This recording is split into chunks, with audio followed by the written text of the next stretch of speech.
बिस्मिल्लाहिर्रहमानिर्रहीम, अस्सलाम वालेकुम नाज़रीन। आप यूट्यूब चैनल देख रहे हैं, मैं इमरान खान हूँ। फूट पड़ गई है इंपोर्टेड सरकार में।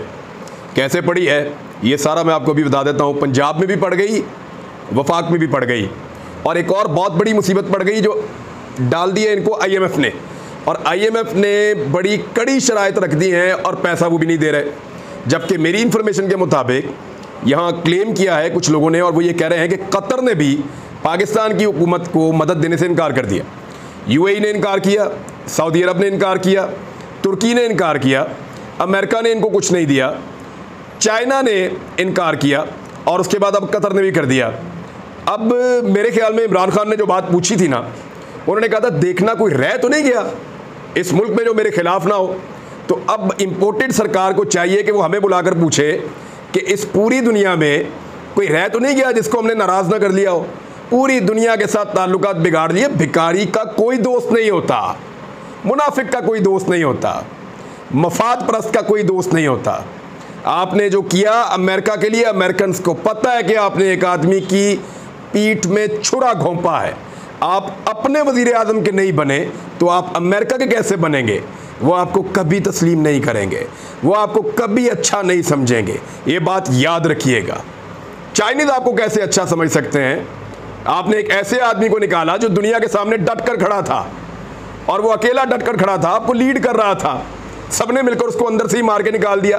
बाहर किसी की जरूरत नहीं होती उसके सामने बैठ के बात करने की या उसकी आंखों में आंखें डालने की। तो एक ही आदमी ऐसा मिला था, उससे भी आपने निकाल दिया, लेकिन पब्लिक उसके साथ खड़ी है। बहरहाल इंपोर्टेड सरकार को रोजाना एक नया झटका लगता है। झटका पहले आपके सामने रख देते हैं कि अब इनके साथ हुआ क्या है।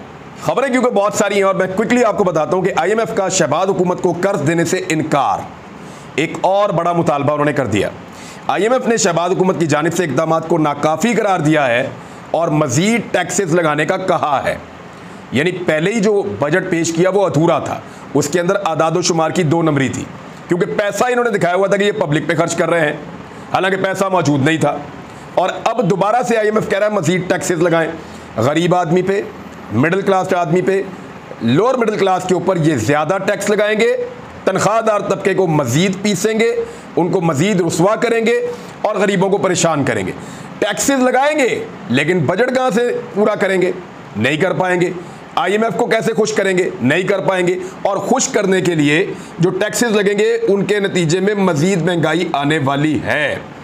गैर मुल्की मीडिया रॉयटर्स ने कहा है कि पाकिस्तान के नए बजट को IMF प्रोग्राम से हमांग करने के लिए मज़ीद इक़दामात की ज़रूरत होगी, और यही बात जो है वो वज़ीर ख़जाना मिफ्ता इस्माइल पहले ही तस्लीम कर चुके हैं। और उन्होंने कहा कि पाकिस्तान इस वक्त IMF के साथ $6 अरब के प्रोग्राम में मौजूद है, मगर IMF को लाहक तहफ़्फ़ुज़ात की वजह से $90 करोड़ की अगली किस्त जारी नहीं की गई है। इमरान खान ने जब $100 करोड़ लेने थे ना, तो ₹10 कीमत बढ़ाने थे उन्होंने, तो इन्होंने मुसीबत डाल दी थी सबने कि भाई आपने पेट्रोल की कीमत ₹10 बढ़ा के $100 करोड़ अमेरिका से ले लिए, तो आपने कौन सा तीर चलाया? ये लोग ₹60 कीमत बढ़ा चुके हैं पेट्रोल की, और इनको $90 करोड़ नहीं मिल रहे। पैसे भी कम और मुंह भी ज़्यादा काला कराया पाकिस्तानी अवाम के सामने। तो ये इनकी हालत है। दूसरी जानिब ये पहली दफ़ा ऐसा हो रहा है कि पंजाब में बजट ही पेश नहीं हो पा रहा। वहाँ पर हुकूमत और अपोजिशन के दरमियान पंजाब असम्बली में डेडलॉक है। सूबाई वज़रा और बेशतर लीगी रहनुमाओं ने बजट इजलास आइंदा महीने तक मुलतवी करने की तजवीज़ दे दी। उन्होंने कहा जी अगले महीने इलेक्शन कराओ, उसके अंदर डट के धांधली करो और हर हाल में पाकिस्तान तहरीक इंसाफ से ज़्यादा सीटें जीतो, और फिर अपनी हुकूमत पक्की करके आकर अपना स्पीकर को भी फारिग करें और फिर अपना बजट लेकर आएँ। ये है जी औकात इंपोर्टेड सरकार की, और ये पाकिस्तान के अंदर एस्टेब्लिशमेंट एक ऐसी हुकूमत का साथ दे रही है। गौर कीजिए आप क्या हो रहा है। यानी जो बजट पेश नहीं कर सकते, जिनकी तादाद पूरी नहीं है, उन लोगों को सहूलतकारी फराहम की जा रही है। और हालत यह है कि इलेक्शन कमीशन दिन रात तरीके ढूंढ रहा है कि किस तरीके से मुस्लिम लीग नून को ज़्यादा सीटें जितवाई जाएं इन 20 नशस्तों में से। इमरान खान ने अपने बेहतरीन उम्मीदवारों को टिकट दे दिए और ये उम्मीदवार जीत सकते हैं। तहरीक इंसाफ से इनका ताल्लुक भी है, अपने हलकों में तगड़े भी हैं। लेकिन मसला क्या है, अब एक प्रोपेगेंडा करवाया जाएगा मीडिया के ज़रिए से कि इमरान खान ने ठीक लोगों को टिकट नहीं दिए। 1-2 जगह पे हो सकता है, 20 के 20 तो गलत नहीं दिए होंगे ना। प्रोपेगेंडा पहले करवाया जाएगा टिकट ठीक नहीं दिए, फिर करवाया जाएगा इलेक्शन ठीक से नहीं लड़ा, फिर कहा जाएगा जी ये नहीं किया वो नहीं किया, और बाद में कहेंगे देखिए जी इलेक्शन हार गए। इस पॉपुलैरिटी के साथ इमरान खान से अगर ये एक भी सीट जीत जाते हैं तो ये एक सवालिया निशान होगा इमरान खान साहब की सियासत के ऊपर। उनको ये इलेक्शन हर हाल में जीतना होगा और ज़्यादा नशिस्तें जीतनी होंगी। बहरहाल इलेक्शन कमीशन ने तो पूरा बंदोबस्त किया हुआ है, जबकि इलेक्शन कमीशन कह रहा है कि हम नोटिस ले रहे हैं, हमारे खिलाफ प्रोपेगेंडा किया जा रहा है, हमने फलां इलेक्शन बड़ा अच्छा करवाया था, फलां बड़ा अच्छा इलेक्शन करवाया था। एक्चुअली धांधली जो इलेक्शन कमीशन करता है वो करता है पंजाब के अंदर, वो करता है सिंध के अंदर, जो असल धांधली होती है। केपी में तो धांधली आपको वो लोग वोट बेचते थोड़ी है वहाँ पे। यहाँ पे अभी कुछ रिपोर्टें आ रही हैं, ये ARY पे भी आई है, रिपोर्टों के मुताबिक कई लोग जो हैं जो जिंदा हैं उनको मुर्दा करार देके उनका वोट ही खत्म कर दिया। नौजवानों के वोटों को हल्कों से बाहर निकाल दिया। अब वो डाल लें वोट, नौजवान तो डालते हैं PTI को वोट, तो उनका वोट कहाँ जाएगा, ये बड़े सवाल आते हैं। बहरहाल पंजाब हुकूमत के मुंह पे एक बहुत बड़ा तमाचा है कि वो अभी तक अपना बजट पेश नहीं कर सके। परवेज़ इलाही ने एक चैलेंज किया है, उन्होंने बयान देते हुए कहा कि आज बजट पेश करने की इजाज़त देंगे, यानी वो दोबारा भी दे सकते हैं। उन्होंने कहा बजट पेश करने की इजाज़त देंगे, ये लोग बजट कैसे पास कराएंगे, इनके पास नंबर ही पूरे नहीं हैं, और अगर ये बजट पास नहीं करवाएंगे तो हुकूमत फारग हो जाएगी। वो कैसे, मैं बताता हूँ आपको। 3-4 चीज़ें ऐसी हैं जिनके ऊपर लोटाकृषि नहीं हो सकती। यानी जो मनी बिल है या बजट जब पास होता है तो उसके अंदर आप फ्लोर क्रॉसिंग नहीं कर सकते, एतमाद के वोट के ऊपर भी आप नहीं कर सकते, अदम एतमाद की तहरीक के ऊपर भी आप नहीं कर सकते। तो जैसे कोई आदमी अगर कोई हुकूमत बजट पास ना करवा सके, इसका मतलब है कि वो ऐवान का एतमाद खो चुकी है, फिर ऑटोमेटिकली उनको एतमाद का वोट लेना पड़ता है। 186 है ही नहीं हमजा शहबाज फारग, तो ये सूरत हाल बड़ी मुश्किल हो जाएगी और इनकी हुकूमत ख़त्म हो जाएगी, क्योंकि अभी जो मखसूस नशस्तों के उम्मीदवार हैं वो वापस मिलने हैं पाकिस्तान तहरीक इंसाफ को। कुछ और खबरें हैं, पंजाब में जो वजारतों की तकसीम है उसके ऊपर पीपल्स पार्टी ने 3 बड़ी अहम वजारतें मांगी हैं, जिनमें पीपल्स पार्टी कहती है कि तालीम की वजारत हमें दे दें ताकि हम पंजाब की तालीम का भी सिंध की तरह बेड़ा गर्क कर दें। साथ में वो कहते हैं कि ख़जाना की वजारत, ख़जाना आपको पता है सबका पसंदीदा है, ख़जाना मेरे पास होना चाहिए बस। तो पंजाब की ख़जाना की वजारत भी मांग रहे हैं पाकिस्तान पीपल्स पार्टी वाले। तो रेवेन्यू की वजारत मांगी है पाकिस्तान पीपल्स पार्टी ने, और साथ साथ एक वजारत, यानी वजारतें देखें कैसी तगड़ी मांग रहे हैं जिनके बजट बहुत बड़े बड़े हैं, और फिर ताकत भी मांग ली है कि वजारत कानून भी हमें दी जाए। तो पंजाब के अंदर क्योंकि देखें ना अभी बहुत सारी कानून साजी है, वो चाहते हैं कि जो लोकल बॉडीज़ का सिस्टम है उसमें भी उनको गुंजाइश मिले, तो वजारत कानून वो चाहते हैं कि वो भी उनको मिल जाए।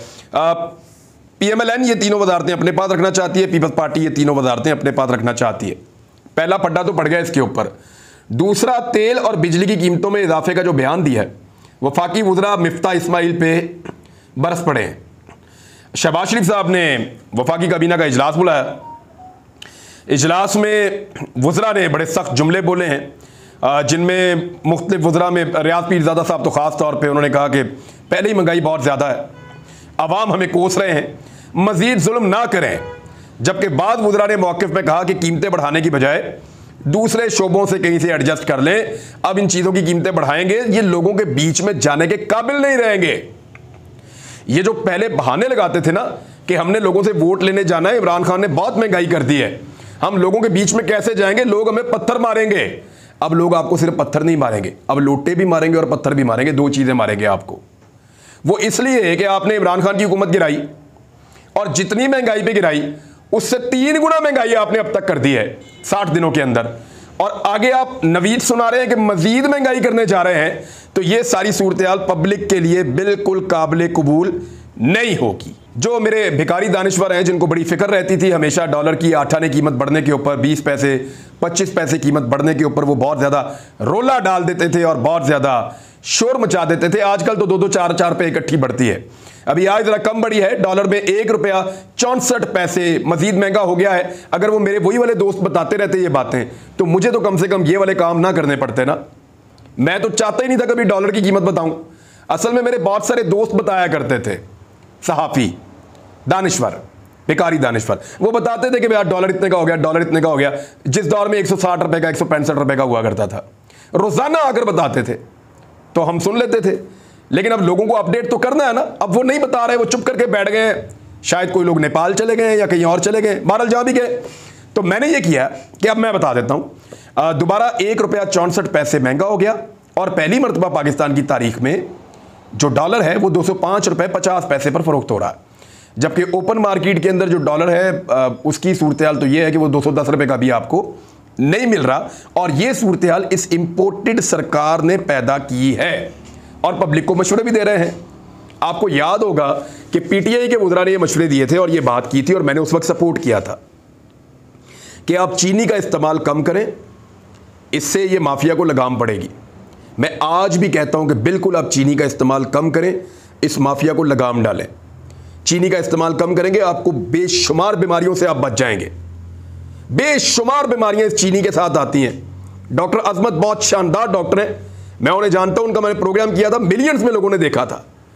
तो उन्होंने भी मुझे ये बात समझाई थी कि कुछ चीज़ों से ज़िंदगी में बचो, और उनमें से एक चीज़ जो है जो सर फहरिस्त उन्होंने की, उन्होंने कहा चीनी। चीनी आपने कभी नहीं खानी, उससे बचें आप मैन मेड मिठा ना खाएं, यानी जो चीनी है, चीनी से बनने वाली चीज़ें आप ना खाएं। गुड़ खाएं, शहद इस्तेमाल करें, आप खजूर इस्तेमाल करें, जो फल कोई मीठा वो इस्तेमाल करें। को बहुत ही आपका दिल कर रहा है शक्कर इस्तेमाल कर लें, वो चीनी से भी आपको शायद गुड़ और शक्कर आपको सस्ती मिल जाए। तो ये चीनी के मैं इसके हक में था। अब एहसन इकबाल ने कहा कि आप चाय का इस्तेमाल कम करें ताकि पाकिस्तान का पैसा बचे, तो मैं बिल्कुल इसके हक में हूं, मैं बिल्कुल इसके हक में हूं। लेकिन मैं चाहूंगा कि मेरे वो सारे भिखारी दानिश्वर जिन्होंने पाकिस्तान तहरीक इंसाफ का मजाक उड़ाया था कि चीनी का हम इस्तेमाल करें, उन सबसे चाहूंगा कि वो अब एहसन इकबाल का भी मजाक उड़ाएं और वो कहें, ये कह रहा है, क्यों कह रहा है चाय कम इस्तेमाल करें, हर कुर्बानी गरीब आदमी दे। यानी कई गरीब ऐसे बेचारे चाय के ऊपर तो गुजारा करते हैं, चाय के साथ बन खा लिया, पापा खा लिया, सुबह हो गई उनकी, दोपहर को कुछ और खा लिया, शाम को फिर चाय पी ली। तो ये चीज़ जो है मजाक उड़ाते वक्त सोचा करें कि वो बात क्या कर रहा है। एहसन इकबाल ने बिल्कुल ठीक बात की है, जब तक कौम फैसला नहीं करेगी, जब तक कौम कुर्बानी नहीं देगी, तब तक पाकिस्तान का कुछ बनने वाला नहीं है। चाहे हुक्मरान कोई भी हो पाकिस्तान के ऊपर, एक मरतबा इस कौम को सख्त फैसले करने पड़ेंगे, बहुत सारी चीज़ों की कुर्बानी देनी पड़ेगी, बहुत सारी चीज़ों पे फैसला करना पड़ेगा कि अब अय्याशी की ज़िंदगी हमने 10 साल नहीं गुजारनी, हमने पाकिस्तान के लिए फलां चीज़ों की कुर्बानी देनी है। देखिए अब पाकिस्तान कैसे आगे बढ़ता है, बहैसियत कौम फैसला करना मिलकर। माफिया को कैसा लगाम डलता है। एक हफ्ता आप लोग मुर्गी ना खरीदें, ये हमजा गली गली फिर के मुर्गी बेचेगा वज़ीर आला पंजाब, ये ऐसे ही होगा। ये पहले भी हमारी गलियों में मुर्गियां बेचने आते थे जब हम नहीं खरीदते थे। अब आप क्योंकि खरीद लेते हैं बाजार में जाके, उनकी बिक रही है, वो जितने की मर्जी बेचेंगे। आप बाइकआउट करके देखें, ये आपकी गलियों में लेके मुर्गियां फिरेंगे कि मुर्गी ले लो, सस्ती ले लो, ये कहेंगे आपको। लेकिन पाकिस्तानी कौम एक्चुअली फैसला नहीं कर पाती।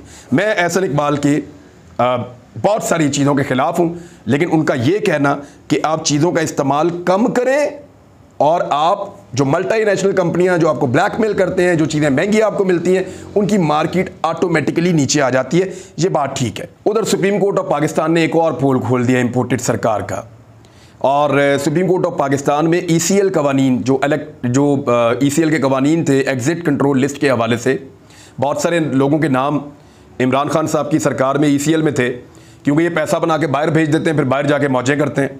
उन्होंने इनको यहाँ पे रोक लिया था और इनकी इंक्वायरीज चल रही थी। तो जैसे ही हुकूमत चेंज हुई तो इन्होंने ECL का कानून तब्दील किया, जिससे बेशुमार लोगों के नाम ECL में से निकल गए। अब उसमें आज खुद नोटिस हुआ था, समाज चीफ जस्टिस की सरबराही में हुई, जिसमें जस्टिस एजाजुल एहसन ने सवाल किया कि क्या ECL कवानीन के हवाले से काबीना ने मंजूरी दी, जिस पर अटॉर्नी जनरल ने जवाब दिया कि काबीना कमेटी बराए कानून साजी में मामला ज़ेरे गौर है। जस्टिस एजाजुल एहसन ने रिमार्क्स दिए कि ECL से नाम निकालने की इतनी जल्दी क्या थी, ऐसी क्या जल्दी थी कि 2 दिन में ECL से नाम निकालने की मंजूरी दी गई, जिस पर एडिशनल अटॉर्नी जनरल ने कहा कि काबीना अरकान के नाम ECL पर थे, माजी में भी इसी अंदाज में ECL से नाम निकाले जाते रहे हैं। तो जिस पर जस्टिस मज़ाहिर नकवी साहब ने सवाल किया कि क्या हुकूमत का ये जवाब है कि माजी में होता रहा, तो अब भी यही होगा। बड़ा ज़बरदस्त सवाल किया जज साहब ने। चीफ जस्टिस ने रिमार्क्स दिए कि बाइख्तियार अफराद ने तरमीम करके इससे फ़ायदा उठाया, और ये इतनी बड़ी बात है कि डूब के मर जाना चाहिए। चीफ जस्टिस ऑफ पाकिस्तान कह रहे हैं कि इंपोर्टेड सरकार जो बनी है उसके बारे में उनके रिमार्क्स हैं कि बाइख्तियार अफराद ने तरमीम करके एग्जिट कंट्रोल लिस्ट का जो कानून है ECL का, उसमें तरमीम करके उससे फ़ायदा उठाया।